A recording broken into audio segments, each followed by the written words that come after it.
if somebody says now is not the time, I don't have the money, or they ghost you, I always ask permission to follow up with them next month. And by doing that, it holds me accountable to actually follow up with them next month. I find that if people say, can I follow up with you? And they don't follow up, I kind of go, yeah, like, why? You know, pull up a cup of coffee and let's get this party started. We're the uplines you didn't know you needed, but now you have. This is the podcast for women who are building a direct sales business, but want to do it the right way. Melanie has a decade of experience in direct sales. She's earned the top in industry 4 years in a row and has grown a multi-million-dollar organization. She gives a no BS approach to leadership, recruitment, and organization. And my bestie Katie has you covered with the rest. From the relationships, the do's and don'ts of branding, her content has been viewed by millions. She doesn't just talk the talk, but she teaches people how to create an intentional brand too. All right, let's get this party started. Well, hey everybody, welcome to the Direct Sales Done Right podcast. It is Katie and Melanie, or Kelly, as we have referred to ourselves in previous episodes, but we're excited to be back.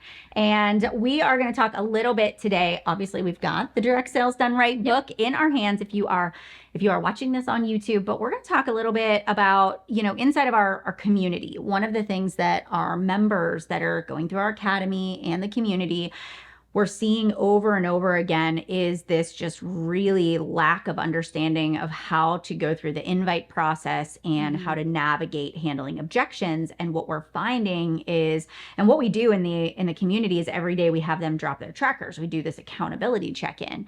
And as we're going through, a lot of times I will notice that there is nothing for invites, or there's nothing for follow-ups, or they're sending invites and follow-ups, but there is literally no signups happening. And so I always say there's a gap in what people are doing. And so we're going to really break that down today. We're going to give you some tangible advice for how you can close more sales. And even if you don't close a sale, you can still get a yes that could potentially lead to another opportunity in the future. Yes. Okay. So one of the first things that we want to address is that objections are normal. Yes. So what really objections are telling us is I need more information, or I'm not quite sold on if this is what I'm looking for, or even if you can help me, right? Yeah. So when people give objections, it's usually not to object to you, it's objecting it in their own mind as to if they can or not. But what we as direct sellers or network marketers tend to do is go, it's me,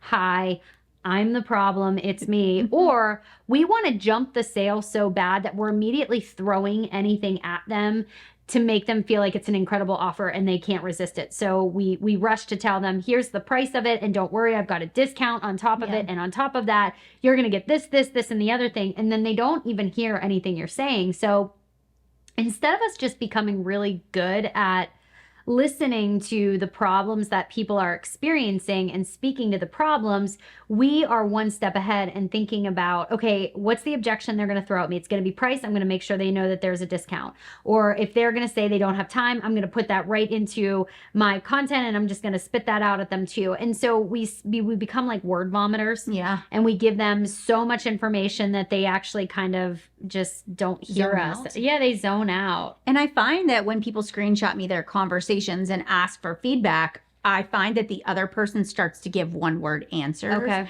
And the person I'm mentoring isn't like catching on, that they're annoyed and they're irritated. And so sometimes you got to take a step back and ask a few more questions and like let that guard come down, so I think that that's key, important piece. If we have been in direct sales for some time and we don't have a large client base and we're frustrated because we feel like we are sending the invites, but we're a little bit jaded because we just aren't hearing responses or we feel like we're getting ghosted, we have a choice. We can get really curious about why it's not working, or we can get angry. And here's what happens when we get angry. We start going down this path of I'm not good enough. I'm not a salesperson.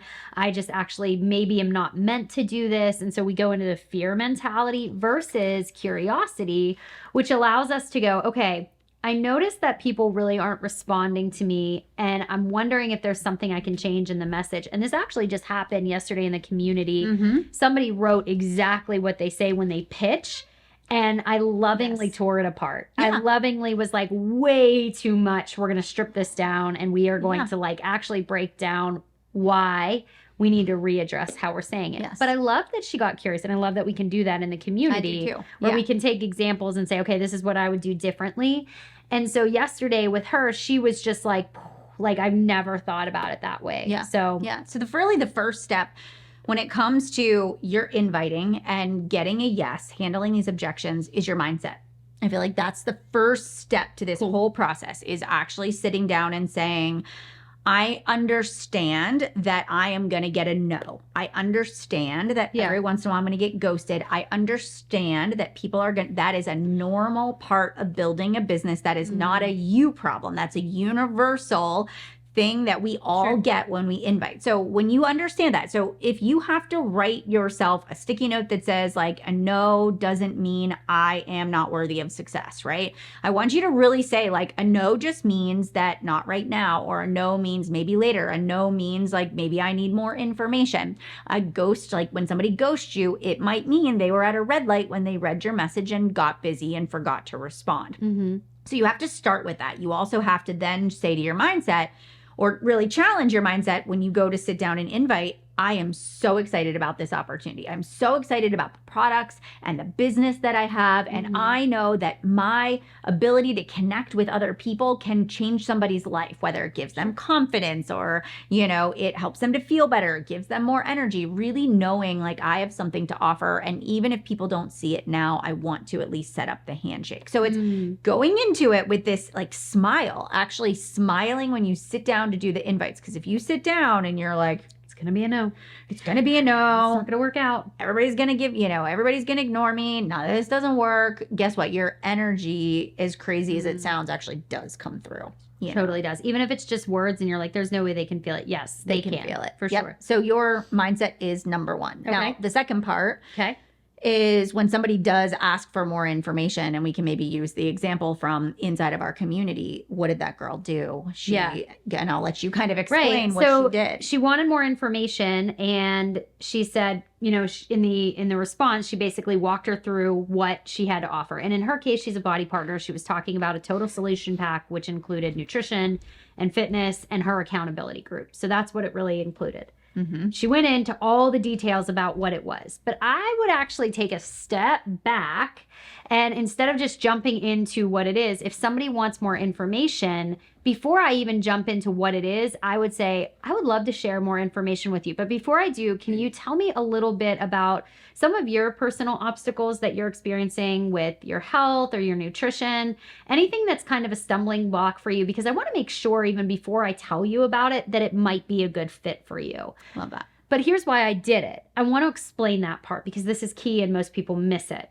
What you're doing is when you're asking for more information, number one, you are establishing a credibility factor where you are taking the extra step to get to know somebody's problem personally. But what you're also doing is you're building up your arsenal. You are building up anything that might later become an objection, or it might later become something that someone goes, oh, I don't know if I have time. I don't know about this or that. Well, you know exactly what their problems are personally, what they've told you that you can come back to later. So you have it to kind of use in your back pocket if you need to. But I find that most people completely skip this step because they're like, they wanted more information, so I'm going to tell them what I have to offer. And you start talking about your products, and you don't even embed why you should, or like the missing piece between results and the product. Yeah. So you are the one that offers the unique experience, not the products that you have to offer. So the first step before you even pitch what you have to offer is to take a step back and to say, like, tell me a little bit more. Tell me a little bit more and get to know them and their needs. And usually that's like, tell me a little bit more about, in this case, since it was somebody in the wellness industry, tell me a little bit more about your workouts. Are you doing any workouts currently? Are you, and then it's like, are you following any nutrition plans? And then it's, well, is it working? Do you like it? What do you want to change about it? And as people are responding to you, you want to just, I always think about it as when you're in a conversation and you want to be a good listener, but you really just want to talk, right? And so it's kind of like you have to sit on your hands or go like this. Like you have to do that in a conversation. You don't want to already be thinking like, I don't really care about their answer. I just want to sell them this total solution pack. So when Susie says, you know, I haven't worked out in 60 days and, you know, I'm just really struggling with my kids being home for the summer and I'd really like to get back into a routine again. You have to stop and say and hear them and think about a thoughtful response. I know what you mean. My kids are driving me insane. I am counting down the days till they go back to school. I feel like my routine has been all over the place. And so really saying, and then a lot of times I say, I don't know if this will help you until your kids go back to school, but here's what I've been doing to try to find time to work out. I've really given up on this idea that I have an hour and it's like, what's a 20-minute workout that I can do, right? It is, I've had to look at my day and actually say like, can I get up 20 minutes early and get a workout in before the rest of the house wakes up? And so those are just some of the things that have helped me navigate through our really uneasy, you know, time throughout the summer. And so now what you've done is you have added a little bit of value. You've given a piece of advice. You've related to them. So now you're kind of putting each other like you're on the same playing field. And what happens is people's guards go down and they usually will say like, that's good advice, you know, or if somebody really has a strong guard up, they will shoot you another objection. Yeah, I just can't get up early. They're going to give you that kind of stuff too, right? Excited about it. I think there's one thing there where you go, I can fear it. I can fear the objection, or I can know it's coming and sort of embrace it. And objections are kind of standardized in the direct sales industry. Most objections come down to time and cost. And they really just want to know, do you care enough about me to actually help me so that I can give you my money? Like they really want to know that their money is being used wisely. Yep. And so I love the example that Melanie gave to add value, right? So you're building up your credibility, you're establishing your expertise, and you're really positioning yourself as the person who can help somebody get results, not just the product. So you are the link between the results that they want and the investment that they're willing to make. Okay. So now that we have done that, let's go back to the example where we were word vomiting and we were basically giving everybody the person so much information that they probably went, this is way too much. So usually when I get ready to pivot into the pitch, the first thing I do is I say, thank you so much for all of the information. I want to be honest with you. There are going to be times where somebody tells me a little bit about their problem and I realize that it's actually not a good fit for them. Or if there is somebody who is maybe on some type of special medication, or they're not in a position where they can actually do their workouts, or maybe even if in the skincare industry, if you're like, wow, they're really struggling, like I actually don't think that the products we have are the right solution for them. You always want to say to yourself, am I being for my ideal client? I love that. And serving them in a way that allows you to kind of put your ego aside and say, you know what? I actually don't know that this is the right fit. And we have done this before, especially with our private mentorships, our chic branding experience. Higher ticket items, Melanie and I really do look at, I will not have somebody spend money on a product or service that I actually don't think will serve them well. And I give them a recommendation on what I do think will serve them well. I can think of many times where I have actually sent people to other experts for advice. And in the wellness industry, it's like, I really think you need to see your physician first. Or, you know, these are some of the tests that I would run before you make a decision on what you're going to do. So that, again, when you actually say, I don't think this is the best fit for you, people are like, oh, I really appreciate that you told me that. So it's actually depositing another, you know, penny in the trust jar with that person. There's actually, in the Psychology of Influence, which is an older book, it's somewhat outdated, but the principles remain the same, so it's timeless. There's this idea of reciprocity. And when you do good for people, that good doesn't just come around, but they look to actually reciprocate the good that's been done to you. So even if that person doesn't sign up with you or they don't purchase from you, somehow it always comes back that they feel as though they quote unquote owe you. It's like it's like a law of nature, this reciprocity of like, wow, they did really good for me.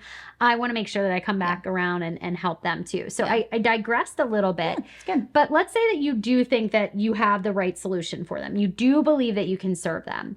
the best way to come back to that conversation is to thank you so much for taking the time to answer some of my questions. I always like to ask to be sure that this is the right fit for you. And in your case, I really do feel like this is the right case for you. And here is why. Bullet out to them basically things that they were struggling with and how you are going to help with those things that they are struggling with.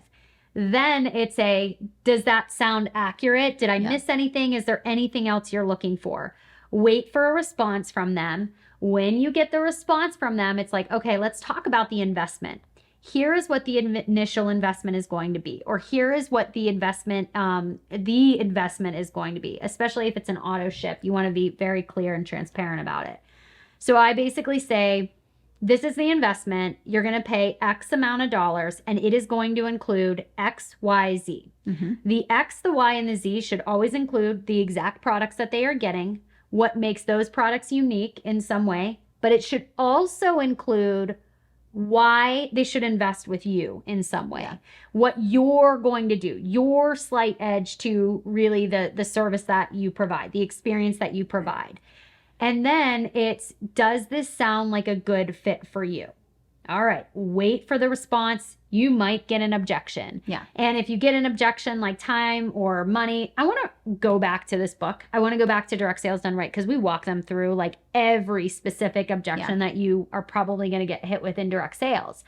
But once you do that, then you can say, all right, if they say, yes, I'm ready to go, then it is timely. It is saying, okay, perfect. I'm going to send you a link. Do you think that you can do this tonight? And then give them this stamp of, here's the link. Oh, one more thing. Here is a discount code that I have. I've been able to give it to X amount of people. I'd love for you to be able to take it as well.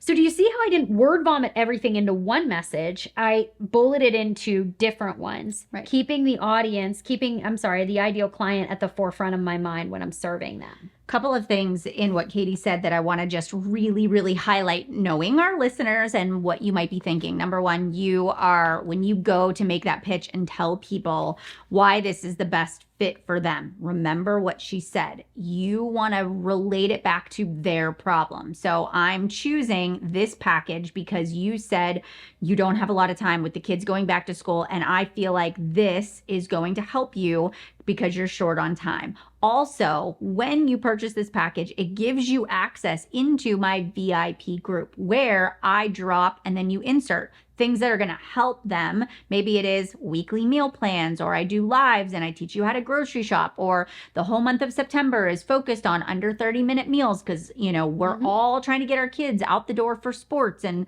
dinner time is chaotic, and this will really help you with quick, easy solutions. And so notice I'm not saying you're getting 30 servings of this and, 250 workouts. I'm not doing all the things that they could read on a website. I'm highlighting what I, as the business mentor, can actually give to the client, the person that's reading it. And so you're really playing up your slight edge. That's what she said. You really want to point out your slight edge. And so that really makes people go, yes, this is what I need. Yes, this is what I need. And then also it's just that confidence. I think sometimes you get nervous, but be confident, right? And is this what you want to do? Are you ready for the next steps? Can you sign up today? That's not being pushy. That's allowing, because when you send that message, you're thinking they're signing up today, but maybe they in their mind are going, I can't do this until Friday when I get paid. So when you ask the question, we're just getting rid of any confusion or gray area that there might be. Exactly. So one more thing that I just want to say before we kind of close out this podcast is, if somebody says now is not the time, I don't have the money, or they ghost you, I always ask permission to follow up with them next month. And by doing that, it holds me accountable to actually follow up with them next month. I find that if people say, can I follow up with you? And they don't follow up, I kind of go, yeah, like why? So you're not being pushy. Like, people might be expecting it from you, but it's your job. It is your job to follow up with people. And especially if you feel like you have something really great to offer, which you should. If you are part of direct sales, you signed up for a reason. You should love your products. You should love the opportunity. So you should be proud of what you have to offer. And I always tell the clients that we work with, like, it is selfish not to share. if you feel like something that you are doing has changed or impacted your life, whether it's the opportunity or the products, it's selfish not to share it. It's selfish not to pay it forward.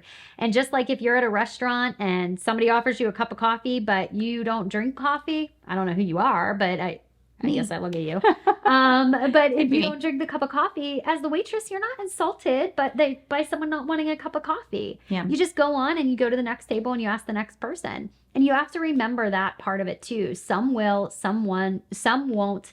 Someone is waiting. Keep going. Yes. And remember, work on just getting a yes in some way. So if somebody says like, no, I'm not ready, or no, I don't have the money, I even ask questions like, do you have a budget? You know, is there a budget that you're sticking with? Because maybe they didn't say yes to that package, but did I ask the question, what's your budget? Because then I could actually find a different product. Like I always start at the top and then work my way down. And if somebody still is telling you no, like I said, Katie asked, can we follow up? I sometimes say, can I have your email and add you to my newsletter? I send a monthly newsletter that talks about the sales and the promotions and even some additional tips on whatever it is that your product and service is.